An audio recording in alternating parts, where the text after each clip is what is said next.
the Gibson Museum and the Chats at the Gibson. We have these once a month, the second Saturday of the month at 3 o'clock. And this month, we are really excited to have Bob Donley as our speaker. Bob was our speaker 6 years ago. I'm Horace Brumfield, the president of the Friends of the Gibson. And I'd like to introduce you to our videographer, Gabriele and our manager, Corey Jensen, for the museums, the county museums. We actually have 3 county museums, and the Gibson is the latest in the trio of museums, the Old Courthouse Museum in Lakeport and the Lower Lake Schoolhouse Museum down in Lower Lake. And here we are, each one of them had a different purpose before it turned into a museum.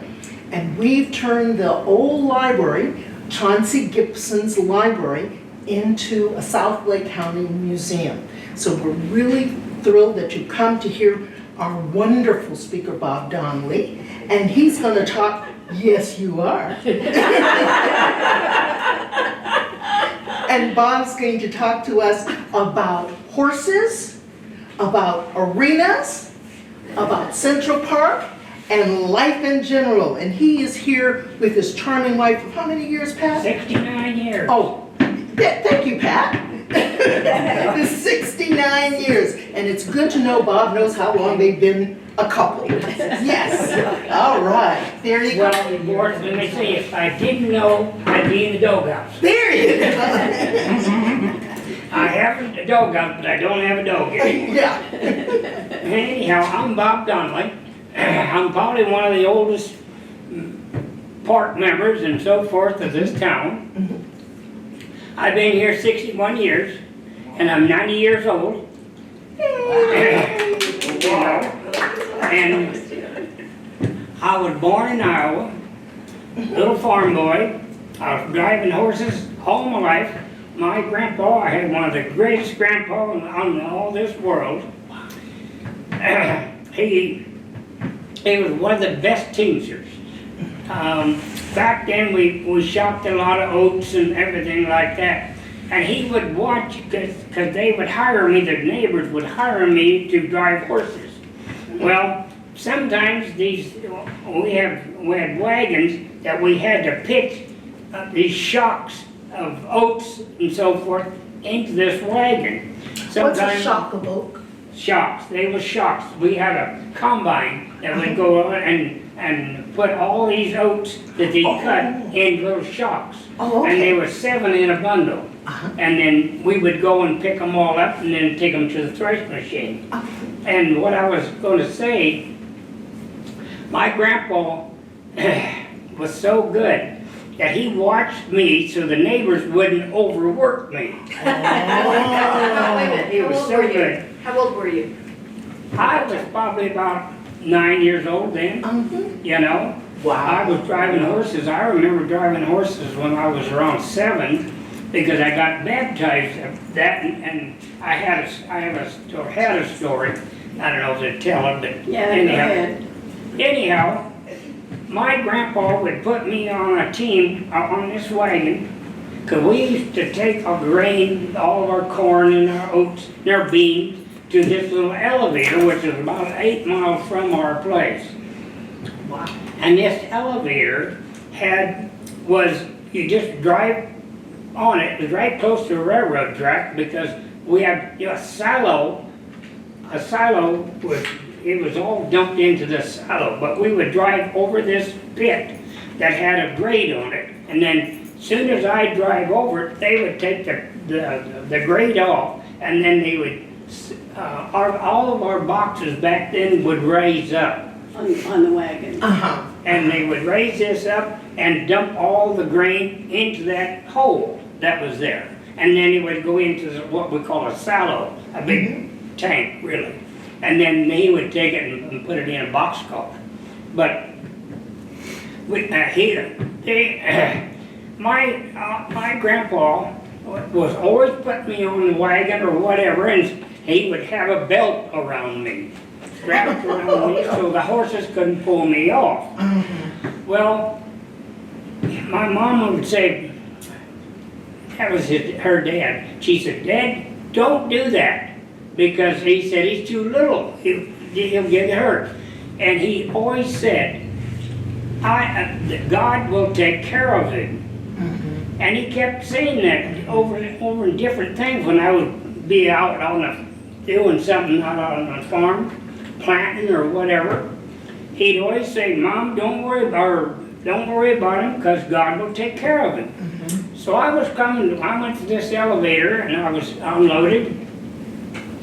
And I coming home and I thought to myself, who is this God? How can he protect me? Who is he? And so when I got home and I got the horses put away, I asked my mom, I said, who is God? She said, you better ask the minister this Sunday. Because we used to walk to Sunday school every Sunday. And me and my I had three brothers and sisters that went with me. And so I asked him. He said, you get baptized and you'll find out. So cause we baptized in our creek down by our house. We had a big creek that went by through our farm. And we got Behind the church. Huh? Behind the church. No. It wasn't? No. It was down. Anyway, so I got baptized. And when I come up out of the water, I felt warm and thing all over, and I said, the Reverend Buck was his name, and I said, boy, how come I'm feeling this way? He says, because God is inside of you. And that holds true. When I went into Korea, my Reverend Buck gave me a little Bible, and he said, anytime that you need it, you open that up and it'll tell you just what you want to know. And so when I got into the service, I had it in my pocket, the little Bible. And of course, the drill sergeant says, you can't have it there. And I said, oh yes I am. I said, I'm not taking that Bible out of my pocket. And he said, oh yes, and you just take. I had to run around the barracks 3 times. But he never asked me to take it out of it again. Wow. But during the Korean War and everything, everything that we did, I kept having people come to me, and ask me different things when we got scared and stuff like that, which was often sometimes. Anyway, when I got home, I asked the minister here, James Haggard, I said, how come I had all these guys kept coming to me all the time? He said, because they could see God in you. And it made me feel so good, that something like that would happen. But anyhow, that's one little old story. But, like I say, she wrote down some stuff, but either it's too dark in here, but I'm not seeing very good at all. Anyhow. Got the wrong glasses. Yeah, you want me to? Oh, that's right. Well, I'll just tell you what, and then we can tell the story.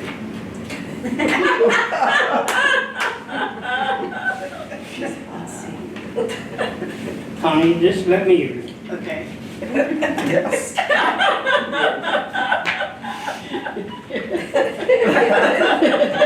After Okay, kiss and make 69 up. years, you don't argue. It's all good. But anyhow, I could talk about a few things about me. When I was a kid, we ate blackbirds. We ate whatever we could during the 30s.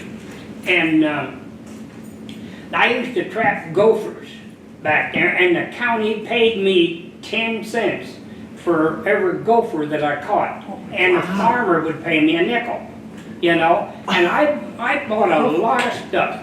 I bought, my 2 front teeth here had holes in them. And I went to a dentist, and the dentist said, well, it's going to be $12.50. With Novocaine. And I said, I can't afford that. And he said, well, all right, if you don't take Novocaine, I'll give it to you for $8. I said, don't give me Novocaine. And I said, now I've only got $1.50, something like that. I don't remember exactly. And he said, that's all right. You just pay me every week. So every week that I turn in my gophers, goods that the county paid me, I paid that thing, and I paid it off. Wow. But that's the way it was back then, because, you know, when you shook your hand, that meant everything. That meant the true thing that you was going to do. And so, you know, but there's just so many things. But anyhow, I trap these gophers every season. I would trap, go, and then of course as back then, I did a lot of trapping. I had 8 traps. And you know, on a gopher hole, you dig a gopher hole, you find his tunnel, and you find it, and then you dig down and set a trap. Well, there was so many gophers that I didn't have enough traps, so I would dig a hole and take a gallon can and put it down in there full of water and cover it up, and the gopher would come in and drown himself, and then I'd have another gopher. That's how I made it back then, really, I did anyhow. Wow. You know, I don't know.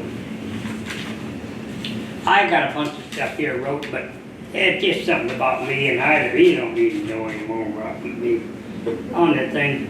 But I'd like to maybe tell you a little bit about Middletown Days. It started actually in about 1961. You know, but I have to tell you that the Lions had a big deal in this first place. Mr. Gore, which is Mrs. Hardister's, what's her name? Marion Hardister's dad. They owned that place where we bought down here, where the animal clinic is right now. That was our first place. Yeah. Anyway, we bought that. And we only bought 5 acres. The other 5 acres, Mr. Gore gave it to the town for a park. Well, the Lions, they said that they wanted the Lions to take it over, because the Lions started in 1958, so the Lions was just getting going. And they said no, because there's no title to that piece of property.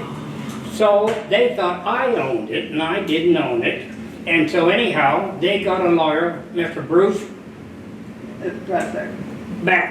Brockler from Lakeport, come down, and I knew him well. And he come down, and I said, fine, no, I don't own it. So anyhow, I signed it off, and then nobody would take it. So a bunch of the people, Mrs. Reed Hardister was one of them, but let's see, some of them was B. Newman, otherwise L. Newman, our plumber, and Mr. Barber, which was a real estate thing, they was involved in it. Scrappy, my niece that out here had this bar out here. Him and his wife was on it. And a very important man, and I'm so glad that his wife is here today. George Sweat.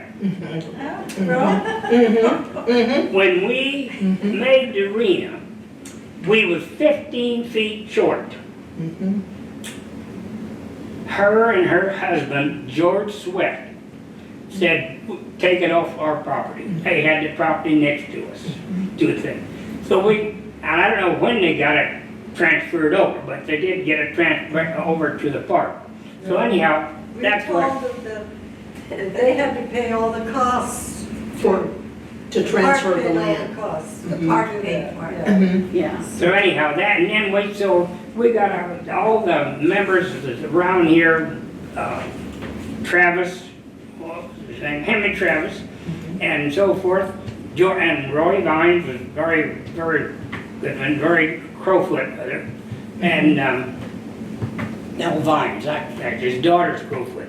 Anyway, Roy Vines, they all got together and we put on a gymkhana. And we didn't have any, it was full of trees.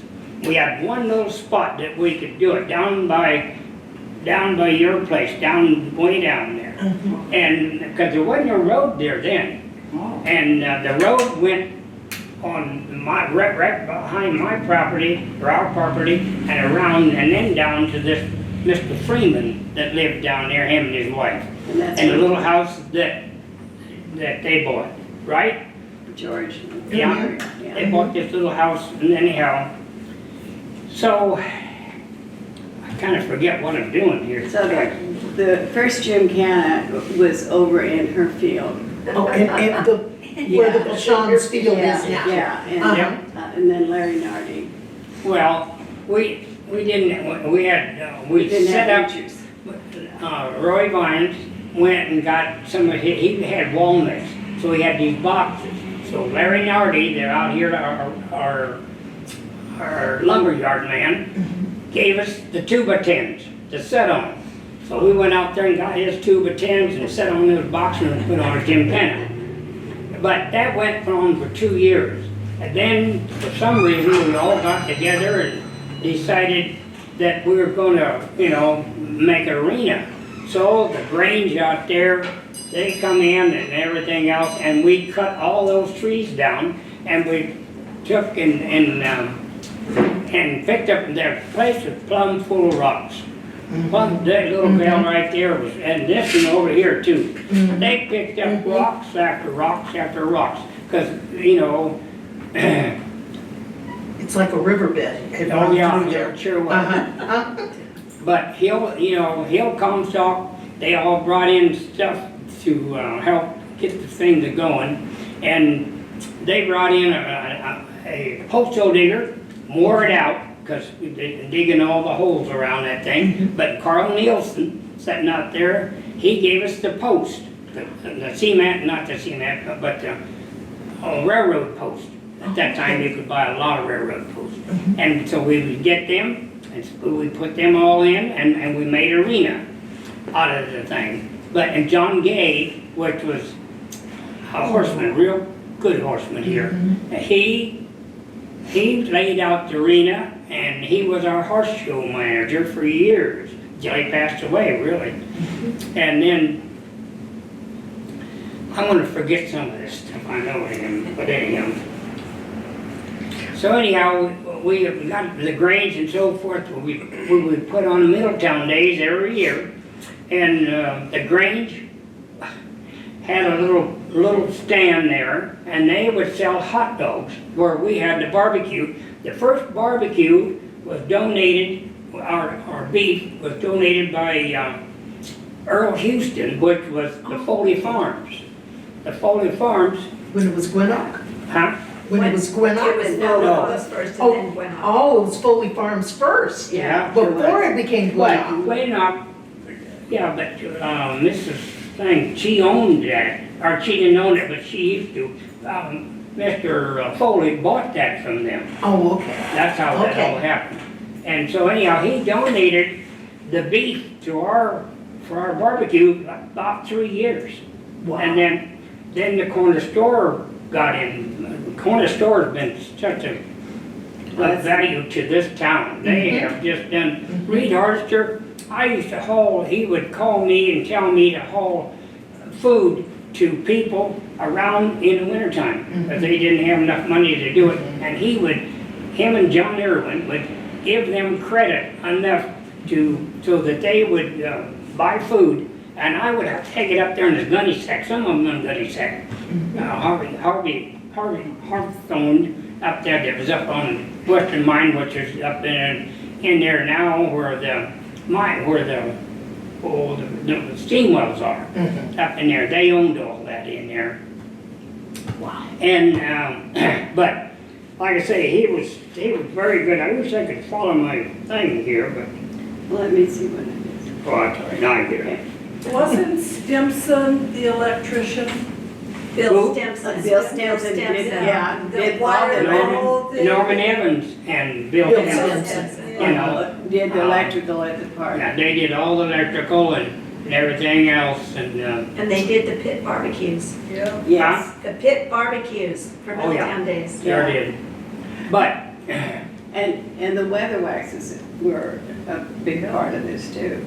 well, this little gal's mother and father used to bring down their food. They had a restaurant here in town and they'd bring us down food every day at noon. And water, When when they they were- were building. When the- they were building. yeah. Well, while we're talking about that, might as well tell them, they've donated water after water and trophies and everything else, because we started a tailhole riders for all the little kids here in town. We used to have things about once a month there at the arena. For 7 months out of the year. Yeah. We'd have like 60 kids. Wow. So anyhow, they donated generally the pop and the ice, always the ice, and so forth on it. But and I'm so glad she showed up. I rushed from Santa Rosa, dumped everything off and. So you're talking about Linda Linda Weatherwax Deal Darms? Yes. Okay, that's who you're talking about. You know, I still know her as Linda Weatherwax. So. Yes. What was the restaurant that your mom and dad owned? It was where the liquor store is now. Oh, Nobles. Yeah, no, Nobles. That was the cafe, and then where the bar is was the liquor store, and where Rosales is was the bar. okay.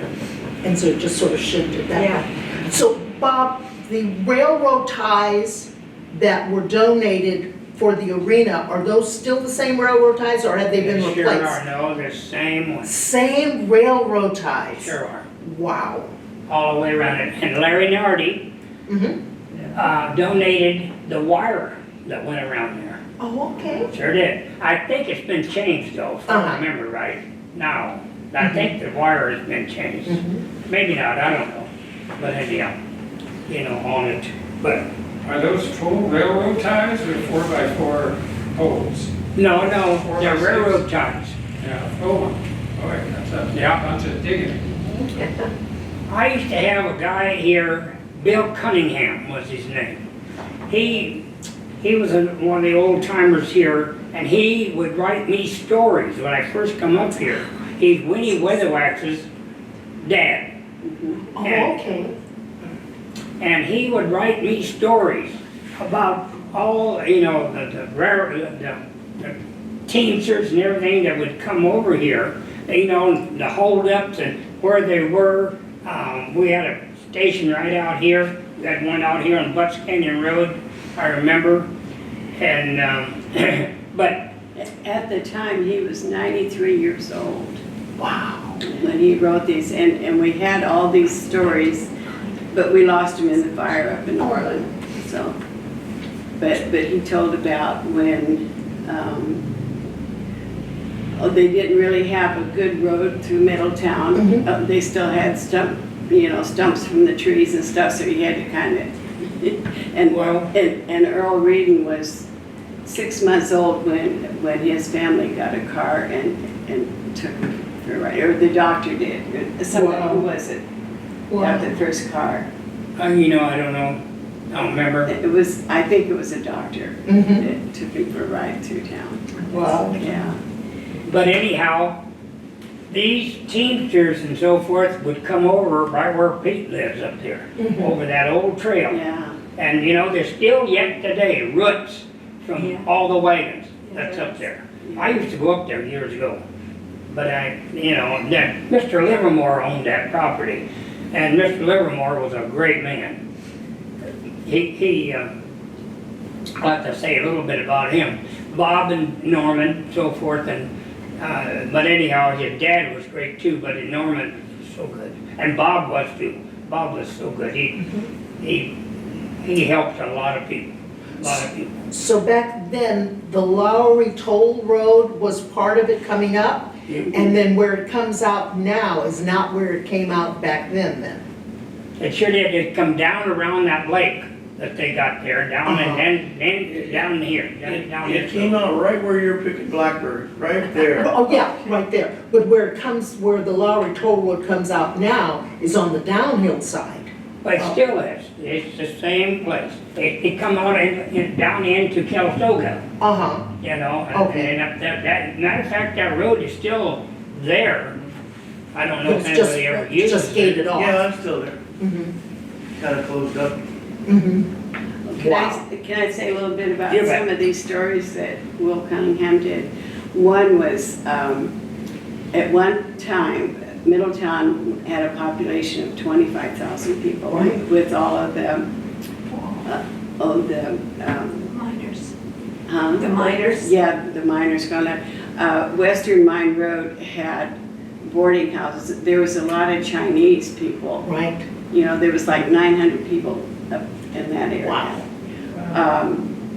When it played out, you know, then it dwindled down, but they had a fire and it destroyed the town. But they, one of the funny stories is they had a constable, but they didn't have a jail. And Sounds like Lower Lake. there was two guys that did not get along. They fought all the time, so the constable was trying to, you know, figure something out. So he stayed 1 week with one and 1 week with the other one. And that's how he kept peace, because he didn't have a jail. Right. Oh my goodness. And they did have a hanging tree. Really? Yeah, it was down there by the school in that triangle, remember that tree? Well, that was the hanging Yes. tree. And if somebody got too obnoxious, they just hang them. Wow. In the bar, they'd be drinking and stuff, and, you know, they just go hang them. Now, wasn't that a Valley Oak that was in there? Because I think that was there when we moved It here. was way behind, it was behind the school. Remember that big oak tree? Yes. That was the hanging tree. Oh, was that, okay, Yeah, it was the Wow. hanging tree. okay. But anyway, that's just some of the stories. We used to play under it, that tree. But they had a lot of robberies Yes. that Bill used to tell about, you know, but I lost them all. I went Yeah. fires. I wish we had Wow. those. Will you talk about your horses and your wagon and how you did your own field and all that stuff? Well, I went, after, I retired when I was 41 years old. What'd you retire from? What were you? Heating and air conditioning, Okay. you know, you bet. I think if years back, I put a cooler in here someplace. Hopefully it's Someplace, It's on the backside. on the backside, Mhm. I knew it was someplace.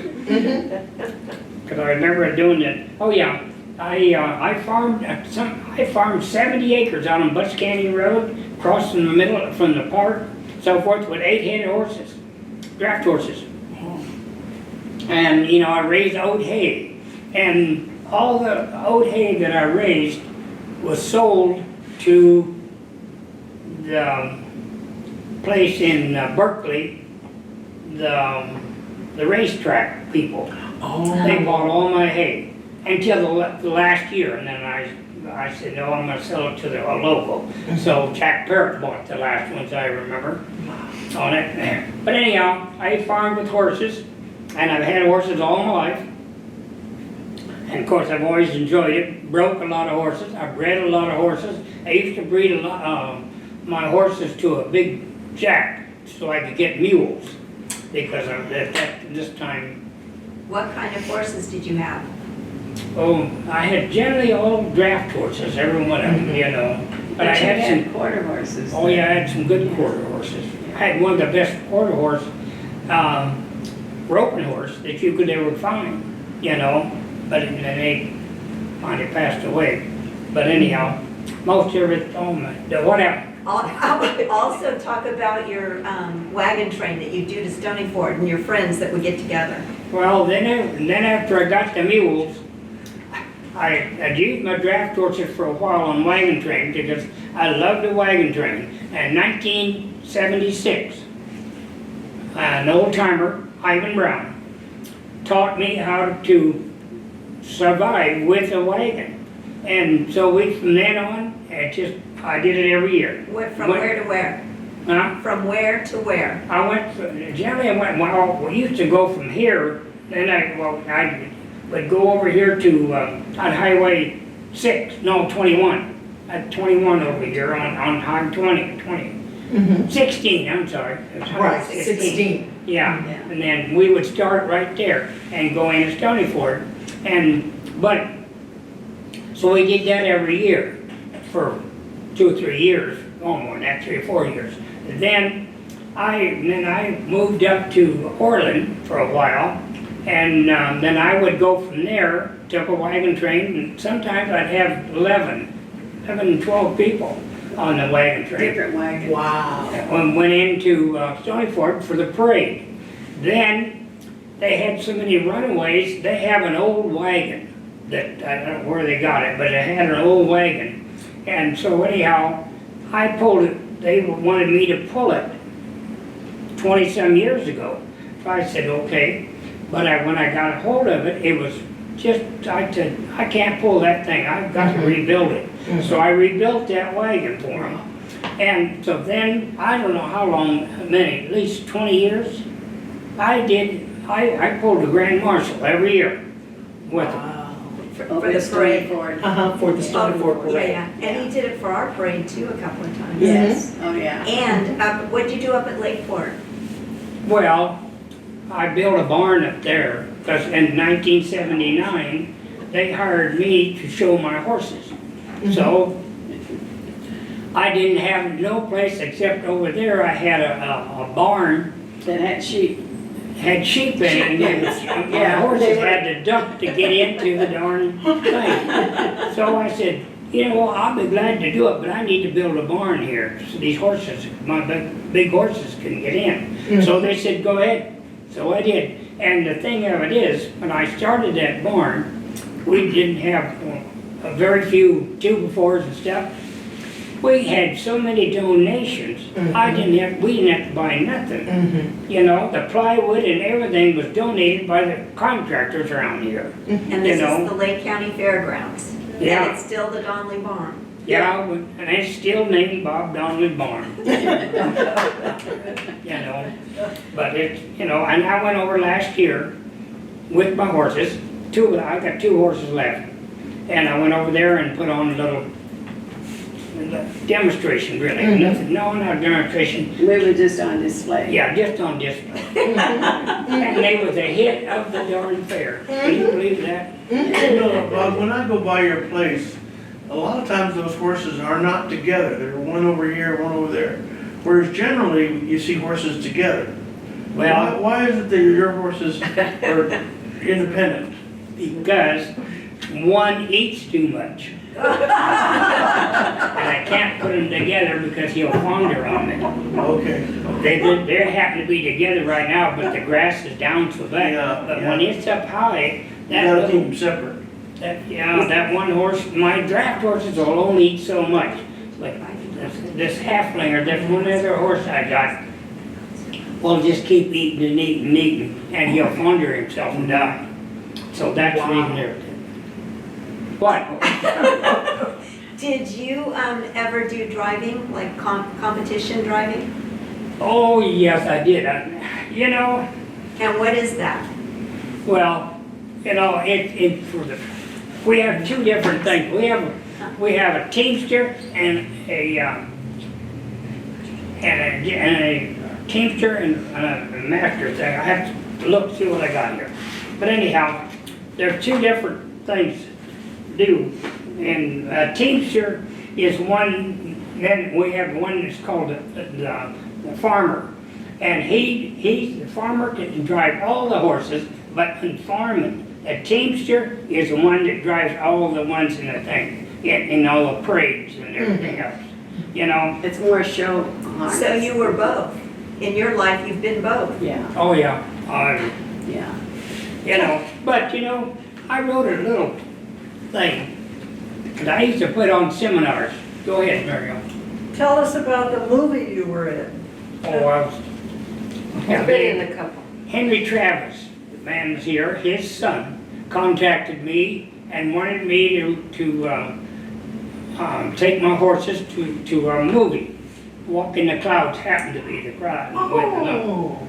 So anyhow, I said, well, okay. So they come and got everything I had, my chickens, everything. Wagons.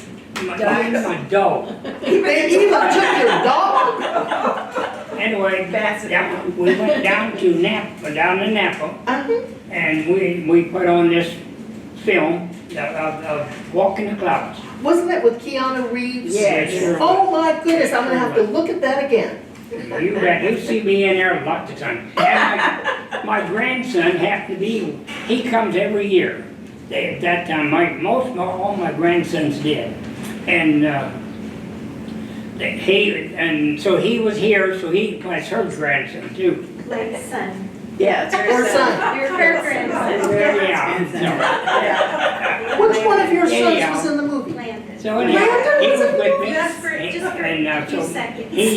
they was so good to us. But anyhow, we took the horses down there and drove around and pulled the grapes and everything with them every day. And until we was there 2 weeks. Wow. With them, you know. And Cameron Reeves was great. Yeah, And he's a very Anthony kind. Quinn was the greatest. Really? Oh yeah, Anthony Quinn he never been around horses. Now he was an older man, he wasn't no young. Mhm. And they had his chair, his chair sitting over there, and he would take his chair, move it right next to my horses. So you can pet him and talk. Yeah. You know, and I had probably some of the best horses that you could do, just like I got now. Well, go ahead. Do you have a famous horse that there's a statue after? Do I have a famous horse? Yes. This horse she's talking about is Max. Big draft horse, and if you go to the Nevada State Fair, out in front is a brass statue of that horse. Bronze. Isn't that the coolest thing?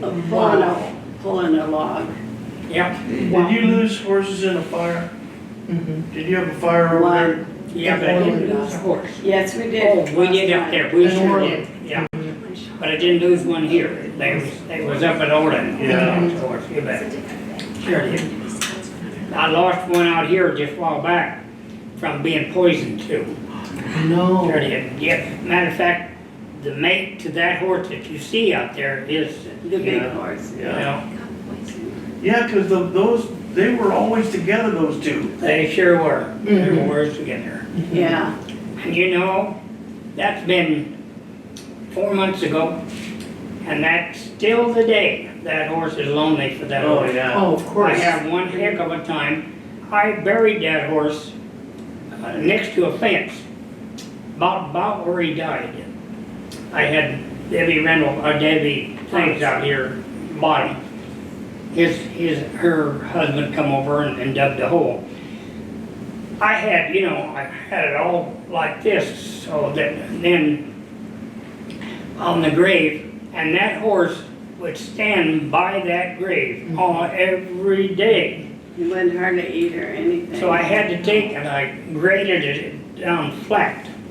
That's why that other horse, I can't get rid of it, because he has to have a mate. And that's the reason I have the other horse. But I can't put them together because they're together right now because I don't have that very little grass. So I don't have to worry about the horse. Oh, You know. Yeah. But anyhow, that's,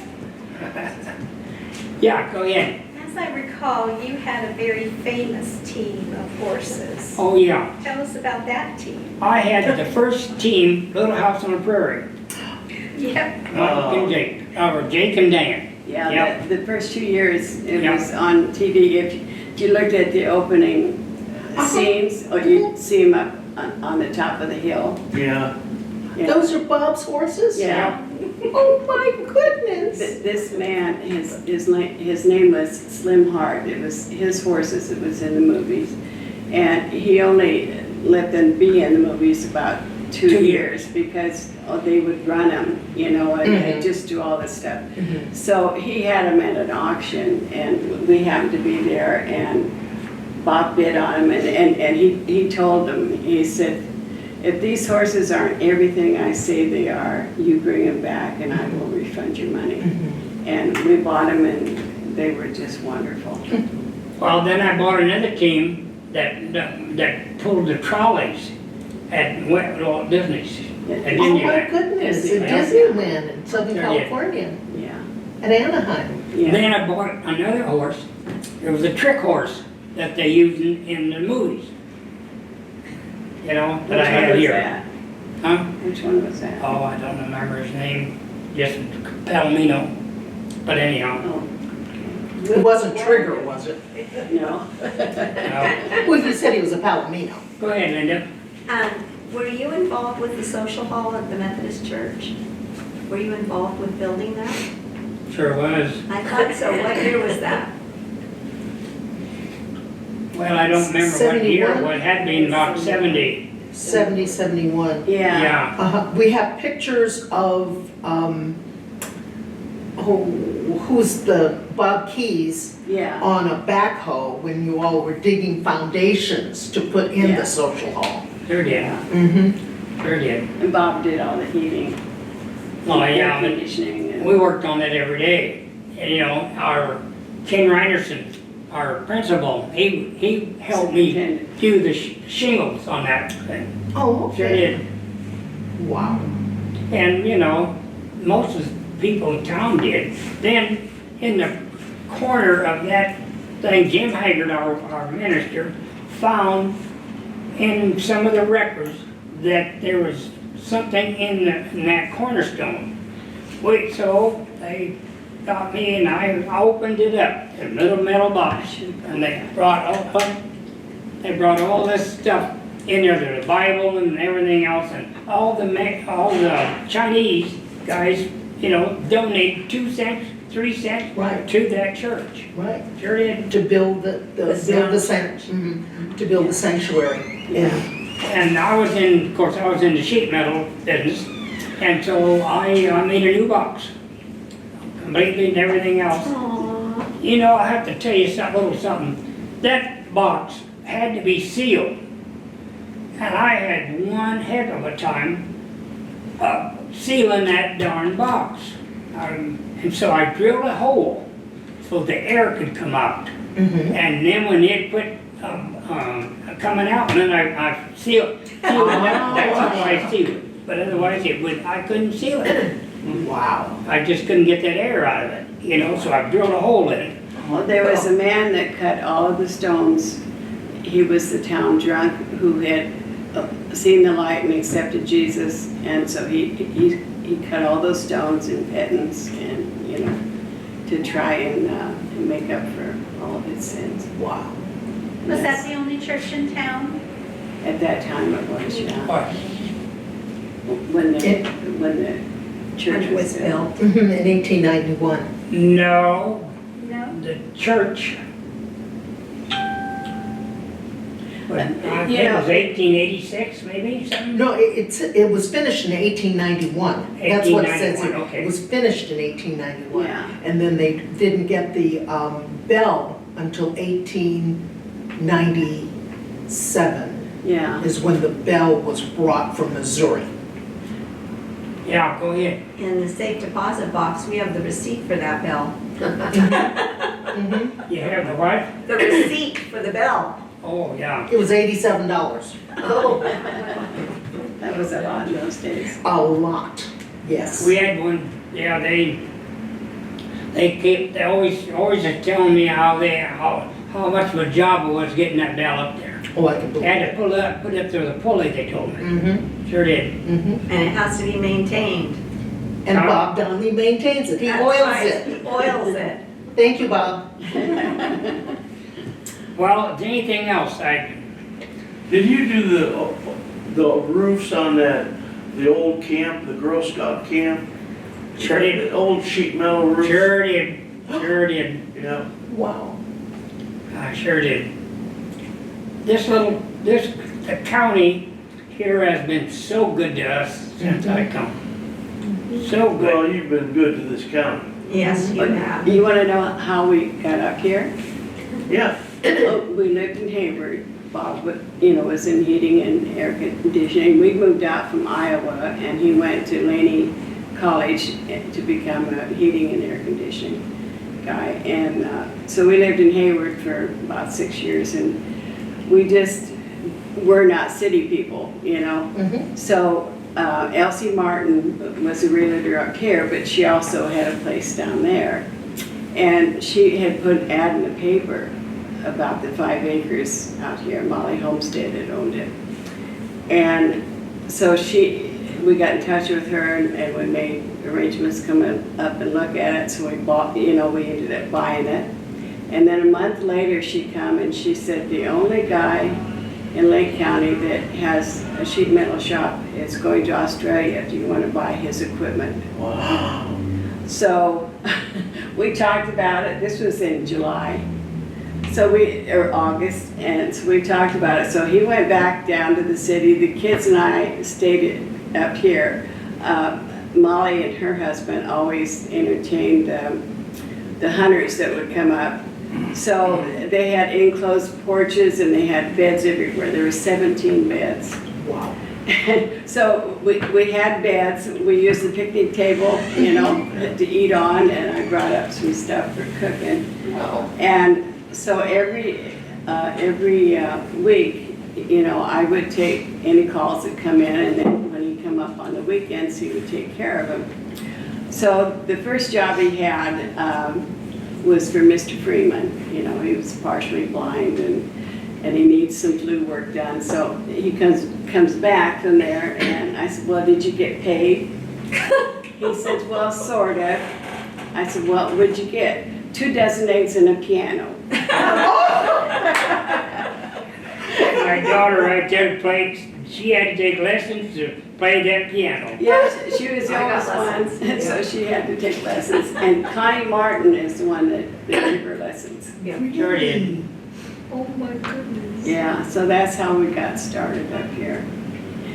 By December, he decided he'd had it down there, so, you know. But we kept the house there for about another year and rented it out, just in case, you know. Linda? How many years did you announce for the gymkhana? You did that for a long time. For the kids. I'm sorry, what For did the you kids, ask? for the kids, announced at the gymkhana for Oh, the yeah. kids. Oh, yeah, I did that for so many years, you know. I can still hear his voice. On Middletown Days, of course, I did both of them. But, yeah, I used to announce. Oh, we did it 7 months out of the year. And he was the announcer, I kept score, and I took the money. So, All right. Yeah. Very A lot for this town. Yeah. Years and years and years. For the of kids, a service. lot of stuff for the kids. anything for the Well, we surely appreciate your sharing your life stories with us Good. and helping us understand the history here in Middletown.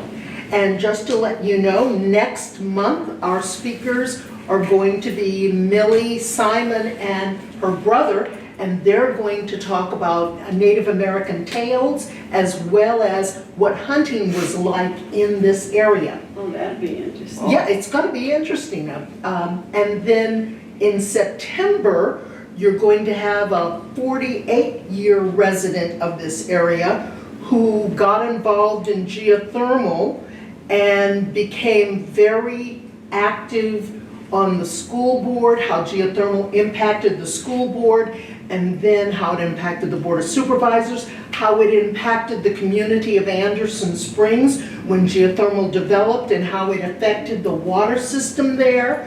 And she will be talking about that history. Calvin Higgins is going to talk about it from a worker's perspective, and then this person will be talking about it from the perspective of somebody who just moved up into the area, ran around with her goat and thought life was wonderful, and all of a sudden geothermal started to develop around her. Yes, and that's me.